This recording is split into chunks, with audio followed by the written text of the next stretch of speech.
If you want a hybrid pickup with high fuel economy, that's going to be the all-new Ford Maverick. If you want a pickup truck that has a hybrid system and high utility, that's going to be the Ford F-150 Hybrid. Interestingly enough, this is not in fact the first hybrid pickup in America. That would have been a General Motors pickup truck quite some time ago. But this is the first hybrid pickup that actually makes sense, because this has an onboard 7.2 kilowatt inverter available. There's also a 2.4 kilowatt inverter standard on the hybrid model. 7,200 watts is a lot of power. In this video, I'm going to be talking about how the hybrid system works, what you can do with that power, and why I think this is the best version of the F-150 that Ford has ever made. And then if you stick around long enough, I'll tell you why I ultimately did not end up buying an F-150 hybrid when this was really high on my shopping list in my last car purchase. It was between this, a Ram 1500, and of course the Dodge Durango that you've seen on the channel. This hybrid system is also pretty different from what is expected to come in the next Toyota hybrid pickup trucks, because they're going to be using a hybrid system essentially beefed up and borrowed out of the Lexus line. This one uses a traditional 10-speed automatic transmission and a single electric motor. We then have a clutch pack and then the engine. Here's how it works. The engine is up front. This produces 394 horsepower and 492 pound-feet of torque. We then have a clutch pack, and that clutch pack separates the engine from an electric motor right behind it. That electric motor produces 47 horsepower and 221 pound-feet of torque in its own right. After the electric motor, we have a torque converter, and that's one of the differences between this system and some other hybrids out there that delete the torque converter. The torque converter is necessary for higher towing ability. This vehicle can close the clutch pack between the electric motor and the gasoline engine and operate exactly like a twin-turbo V6 hybrid. The torque converter is the big difference between this hybrid system and a number of rear-wheel drive-based hybrid systems that delete the torque converter. This has the ability to drive basically like a regular F-150 with the 3.5-liter twin-turbo 6-cylinder engine, because it can close that clutch, choose to do nothing with the electric motor in between, and this will operate just like a regular F-150. And that's what gives this the high towing ability over 12,000 pounds. Why have an electric motor? Well, the electric motor can give you 221 pound-feet of torque from essentially 0 RPM, so it can give you a lot more low-end torque than you'd get in any engine design. It helps fill the turbo lag that you can generally find in any turbocharged engine. It'll also help smooth out the shift points by adding or removing torque whenever it's needed. It gives this an electric-only operation mode, it gives us regen braking, and it gives you the ability to power that onboard generator. The onboard generator is, of course, nothing more than a big, hardy inverter, which has to be on the vehicle anyway, because that's how the electric motor is powered when it's pulling power from the battery. So the vehicle already has a lot of power conversion hardware on it. It really was not a huge leap for Ford to add the additional power conversion hardware to control and output 120 volts or 240 volts, depending on the outlet that you plug into. Everything is backed by an onboard 1.5 kilowatt-hour lithium-ion battery pack. It's located approximately under the rear seats in the vehicle. The reason it's liquid-cooled is to help improve lifetime and also not take up any cabin space, because it can be completely under the vehicle, it can be completely sealed away from the elements, so it's watertight, so you can have the same water-fording ability that you'd expect in an F-150, and you still have that battery pack. The other reason it's probably liquid-cooled is because this vehicle uses the battery a little bit differently than other hybrids, thanks to that onboard generator system.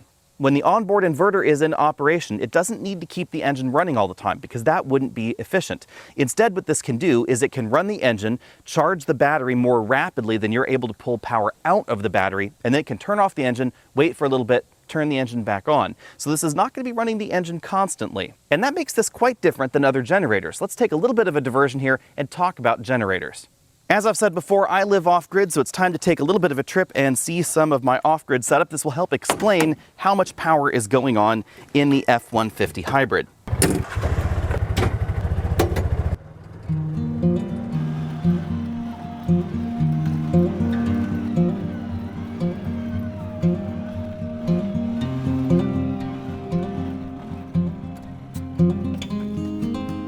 As I said, I live off-grid. Right there in that shed is where the inverters live. Right down there is where the batteries live. And then this is the generator that backs everything up in case the sun isn't shining.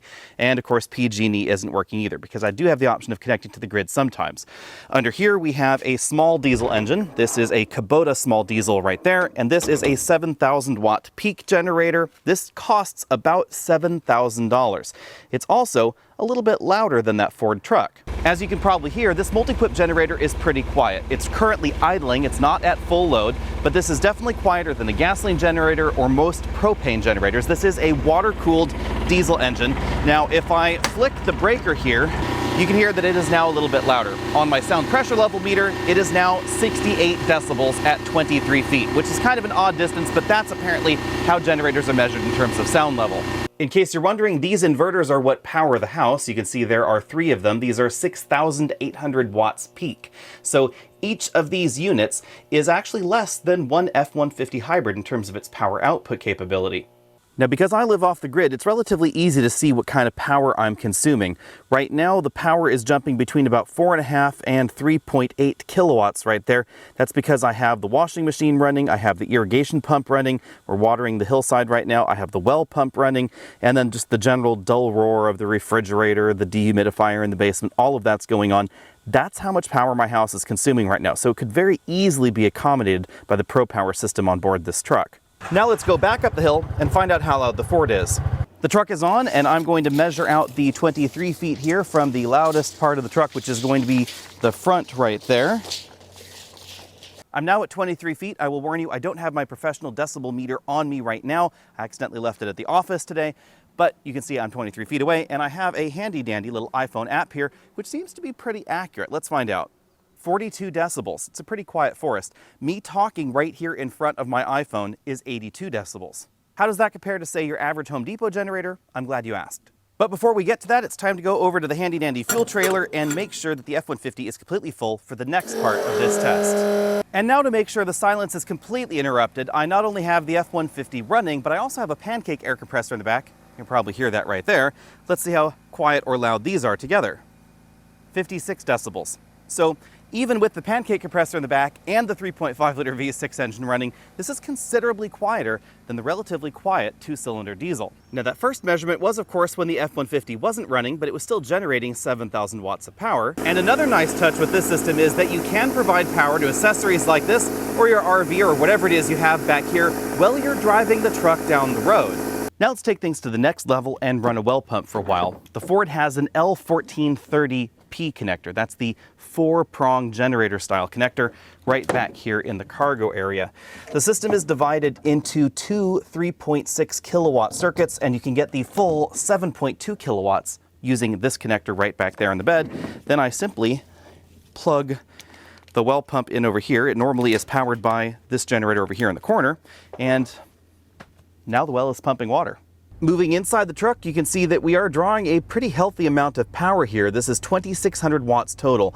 The way that the onboard system displays this is that we have circuit A, circuit B. Again, that plug draws from both circuits. I could then plug additional things into circuit A or circuit B if I wanted to. So I can use the 20 amps on one circuit and then a balance from the rest over here on the 240 volt side. It is very, very flexible, and we have power outlets all the way around the vehicle. So we have a 20 amp outlet right here up front. This is the circuit breaker for that 20 amp outlet. Then there's a 20 amp outlet for the back seat passengers. That's on that same circuit A. And then back here in the cargo area, we have that combination circuit A and B 30 amp outlet right there.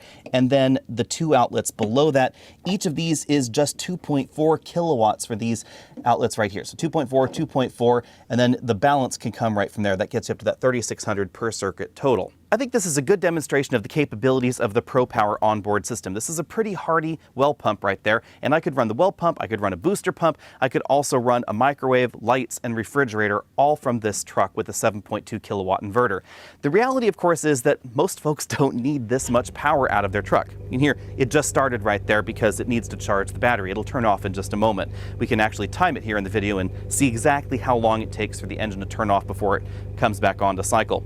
But the 2 kilowatt inverter and the 2.4 kilowatt inverter are actually probably good enough for most folks out there. The 2 kilowatt inverter is going to be found on every engine available in the F-150 lineup except for the 3.3 liter naturally aspirated V6. Now, it is going to be an option on most of those trim levels, but something that I would certainly get if I were shopping for an F-150. The 2.4 kilowatt inverter is standard on all hybrid models, and that 2.4 kilowatt inverter is definitely going to be sufficient to run all the lights in the average family home in the US, especially folks that have upgraded to LED lights, as well as be able to plug in your refrigerator and your chest freezer in the garage. Now, if you want to be able to operate your heat pump or your air conditioning, that's where you might want to get the 7.2 kilowatt capable truck if you're interested in simply backup power. The other logical use for this system, of course, is in construction. The engine just turned off right there, and now it's going to run for another about 4 or 5 minutes, just running that well pump there with the engine completely off. That is why this uses less gasoline than that generator lurking right over there in the corner, even though this is a 3.5 liter twin turbo V6, and that is, well, a discount champion gasoline engine.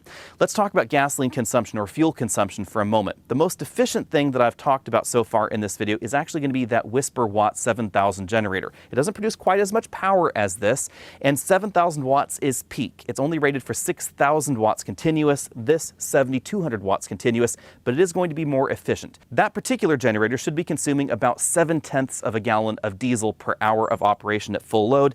This is going to be right around 0.93 gallons per hour. That champion generator over there, well, let's see how that goes. Now, the first thing you'll notice is that it is considerably louder. If I pull up my decibel meter here, 81 decibels at 23 feet. That is considerably louder than the F-150 with the air compressor in the back. The rated fuel consumption for this particular generator is 1 gallon per hour, so definitely more than this F-150. Let's see how this plays out, letting this generator simply idle, but while having the well pump connected. I'll come back in an hour. Well, an hour has gone by, and thankfully I have been able to shut off that generator. That generator ran for a full 60 minutes, and it consumed 1.1 gallons of fuel, even though it had no load connected to it. So that is definitely considerably less efficient than the inverter onboard of this F-150. Interesting twist here, of course, this spends the vast majority of its time with the engine off. So with this load connected to it, again, about 2,600 watts for that well pump right there, sustained load, it's just rumbling right along there at 2,600 watts. This spends about 3.5 minutes with the engine off, and then starts the engine and then runs the engine for approximately 1 minute. It was just over 1 minute, 1 second, and then it turns it off again and just hangs out here right like this, all nice and quiet for another 3.5 minutes. That's possible because of that big electric motor under the hood. It's a 35 kilowatt motor. Ford does not say exactly how quickly it can charge the battery, but I suspect it's probably charging right around that 30 to 35 kilowatt rate. Now, of course, it's time to unplug the well pump, take this home, and find out how much gasoline we used, bearing in mind that the trip back home is about half a mile from where I am now. Another nice touch is that when you're in generator mode, you can take the remote with you and lock the truck from the outside. You could also use the keypad on the side to lock or unlock the truck. Whoop, and we are just as full as we were at the beginning. Keep in mind, this is not the most scientific of fill methods because of the gas pump that I have here. Obviously, it's not going to be as accurate as a gas pump that you'd find at Shell or Exxon or something. According to the gauge, I just used 0.7 of a gallon to fill the F-150 back up. That is considerably more efficient than that gasoline generator. Now, it's not quite as efficient as the diesel generator, but keep in mind, the diesel generator had to be purchased, it has to be fueled, and diesel is much more expensive than gasoline, at least in my neck of the woods, certainly more expensive than the grade of gasoline that this F-150 will run on, which is regular unleaded. What does that mean for long-term operational and maintenance costs on the F-150? We don't really know exactly because this is the first really of its kind in the US. The first vehicle of its kind that's going to be using the onboard battery, the onboard motor, and the gasoline engine in this particular fashion. Logically, you should expect your oil changes to happen a little bit sooner, depending on exactly how much you're using that generator mode. The computer on board will keep track of all that for you. And logically, the battery may not last quite as long as if you bought an F-150 hybrid and then you never used it in this particular mode. But generally speaking, it shouldn't be a huge deal. And most likely over the lifetime of the vehicle, even with those added repair and maintenance costs over 150,000, 200,000 miles, this is still likely going to be a lot less expensive than buying a really snazzy diesel generator. You'd also have to tow it somewhere or just keep it in the bed and use up all that bed space all the time. Starting out here in my driveway, I have 8,000 pounds on the back of this F-150 hybrid. And one of the things that I commented on when I was last doing a vehicle search is that I regularly tow weights of around 7,000, 8,000 pounds. This trailer in its own right weighs just over 3,600 pounds. That's a 2-ton excavator plus accessories strapped onto it, of course, and then all the stuff that's in that bin right there at the front of the trailer. So this definitely has a reasonable amount of weight to it. My problem, however, is that I live out here in the redwood forests of Northern California. The roads can be steep, they can be very narrow, and they can be very winding and very tight. And with a vehicle like this F-150, or any half-ton truck, insert any truck you want into this statement, then they can be just a little bit big for some of the roads. The wheelbase is long, the vehicle is long, so especially when trying to reverse a trailer into a tight place, this vehicle cannot physically turn tight enough to make the trailer do what I want it to do at some point. And that's especially true with this flatbed trailer right here. But enough about me and my personal trailering situation. Let's just talk about the F-150 hybrid generally. As I'm going down the road here, I'm in electric only mode because there is no particular speed or load limit for the EV mode as long as you keep the power requested out of this entire system at an appropriate level. So below about 47 horsepower. That may not sound like a great deal for a big truck like this. Ooh, things are definitely tight right there, but I made it around the corner. But it does produce over 200 pound-feet of torque, and that 200 pound-feet of torque is important because that's what's going to give this that off-the-line performance when the engine has stopped. This does basically have start-stop, just like any modern hybrid out there. But you aren't going to notice it quite as much as in a vehicle that didn't have a big electric motor on it, because you don't have to really wait for the turbos to spool up. It feels performance-wise from a stop just like the regular 3.5 liter V6. When you're accelerating up a hill like this, you'll definitely notice that that trailer is heavy. This particular trailer is just about the maximum for the F-150 that I have borrowed from Ford right here. This particular model has a towing ability based on what I see on the door sticker right there of right around 9,000 pounds. So pretty appropriate for the trailer that I'm hauling right back there. This definitely has a lot of torque, something that everybody has noticed out of Ford's PowerBoost or EcoBoost engines in the past. PowerBoost is of course their hybrid line. I'm confusing that with EcoBoost, but EcoBoost engines are just what Ford calls their turbocharged engine lineup. They have the 2.7 liter twin turbo and the 3.5 liter twin turbo. Both are excellent towing engines because there's just so much low end torque with these engines. Over 400 pound-feet of torque out of this particular drivetrain combination. It's really, really good for towing heavy trailers up hills. It's definitely feels heavy. You know, you could definitely notice that the weight is back there, but it accelerates with an ability that you just wouldn't find in the base level V6 in a Silverado, for instance.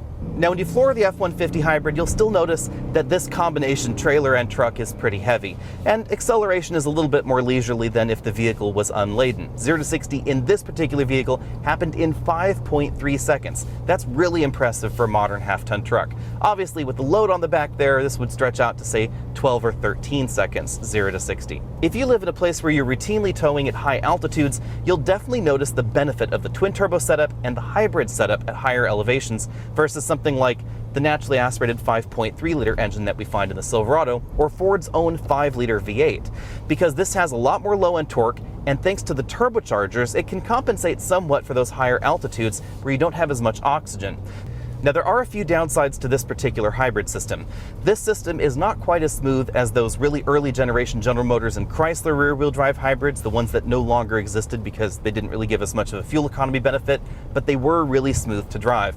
This also is not as smooth as the rear-wheel drive Lexus hybrid systems that are out there. And the reason I mention those is because that is probably the design that we're going to see in the upcoming Tundra hybrid that Toyota has yet to confirm, but pretty much everybody expects to happen. And that's all due to the design. This hybrid system has a very traditional 10-speed automatic transmission and an electric motor and a clutch and a torque converter. Meanwhile, the Lexus hybrid system operates sort of like a Prius with a few extra gears attached to it. Versus other hybrids, also keep in mind that this is a rear-wheel drive vehicle, and generally speaking, the front wheels and the front tires are the ones that are doing the majority of the braking.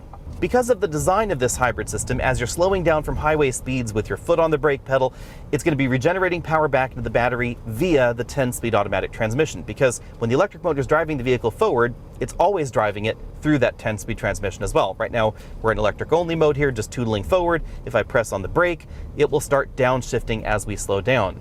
Now let's tackle the tricky subject of fuel economy. Over a week of mixed driving, I've been averaging 18.9 mpg. That is a little bit better than the average V8 in the half-ton truck segment gets me on my regular commute. Remember that I do go up and over a 2,200-foot mountain pass every day. That obviously is going to take a toll on the fuel economy. The big thing to know about this is that the 24 mpg EPA rating is definitely achievable if you're gentle on the throttle, and if you do a little bit more in-city driving than highway driving. Out on the open highway, fuel economy in this is going to be substantially similar to the regular 3.5 liter EcoBoost engine because the engine is almost the same, and the transmission is almost the same, and the four-wheel drive system is almost the same, and the body is, again, almost the same.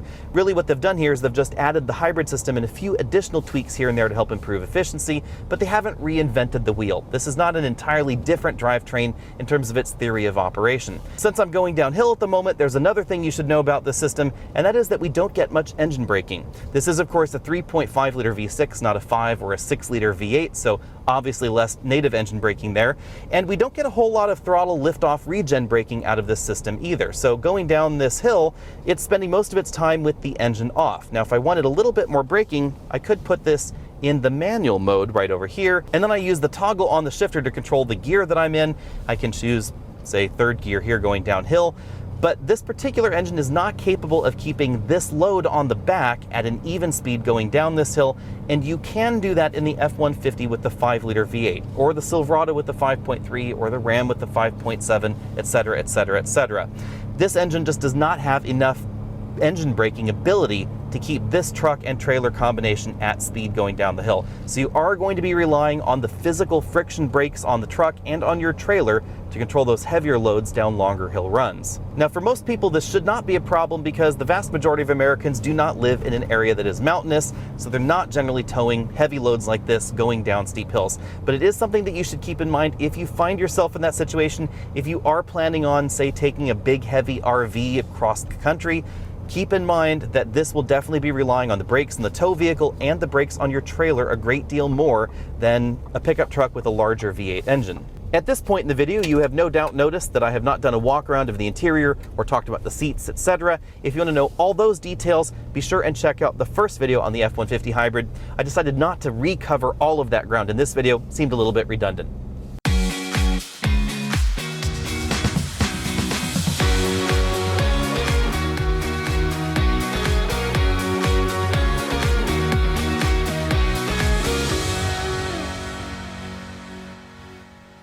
Now, of course, it's time to tell you why I did not end up buying an F-150 hybrid. I love the hybrid system in this vehicle. It does have a few rough edges. It's not the smoothest thing in suburban driving and stop-and-go driving, slow-and-go driving, etc. The transitions between EV and hybrid mode could be a little bit smoother, I think, even based on the design of the system. Now, this system is never going to be quite as smooth as the hybrid system that we find in the Escape or the Maverick because this is a completely different design. But the big reason that I didn't end up getting an F-150 hybrid or any pickup truck actually simply has to do with the size. If I had wider roads where I live, I probably would never have gotten the Durango in the first place. I certainly wouldn't have bought a second one, and it definitely would have been between the Ram and this Ford F-150. Now, if I lived in suburbia, F-150 hybrid is absolutely what I would get because the onboard power generation ability is really handy even if you have only occasional power outages. You get a slight bump in fuel economy, not a lot of compromises, the ability to use that onboard power. If I were my parents actually have a ranch in Texas and they really could use the kind of onboard power that we find in this vehicle because my dad does drive his truck into the field somewhere and has to work on something, weld something, etc. That would be absolutely perfect with this. He just ends up taking a generator with him, runs his welder with the generator in the bed of the pickup truck. That's exactly what this truck could replace. For me, however, you saw where my inverter setup is, and even though this could run my entire house and charge my battery packs in the event of a power outage, the size and the space constraints for me just aren't overly practical. I have 13 acres, but it's a little bit hilly here. You can see out this way, if I move the camera over to there, you can see that I'm on a hill and then it curves way down there. And the inverters and battery packs are somewhere down around that part of the property. As with so many things in life, my personal recommendation is a case of do as I say, not as I do. Get the F-150 hybrid. I think it is an absolutely great pickup truck. I love the hybrid system. I would love to see what Ford could do if they gave us a less powerful V6 engine. Say, for instance, if they had powered this exact same hybrid system with the 2.7-liter twin turbo. That could have improved fuel economy a little bit more. The F-150 hybrid is kind of a hybrid unicorn because Ford chose not to chase fuel economy. Instead, they decided to give this basically the same performance that we find in a regular F-150. 5.3 seconds 0 to 60 is definitely very, very swift. High towing ability, over 12,000 pounds. High payload ability, over 2,000 pounds of payload ability, depending on how you have it equipped. A real four-wheel drive system, etc. They have really not focused on Prius-like fuel economy. Bottom line, if you're shopping for an F-150, I would probably get the hybrid or the 2.7-liter twin turbo. Those are my two favorite engines right now. There's one big caveat. If you live in a hillier area, you might want the 5-liter V8 because engine braking is not as good in this as it is really in any of the V8 competition, or Ford's own V8 that they sell in the F-150. Let me know what you think about all that down there in the comment section below. Find me over at facebook.com/AlexNautos, TikTok, Instagram, all those other social places, and I'll see all of you next week.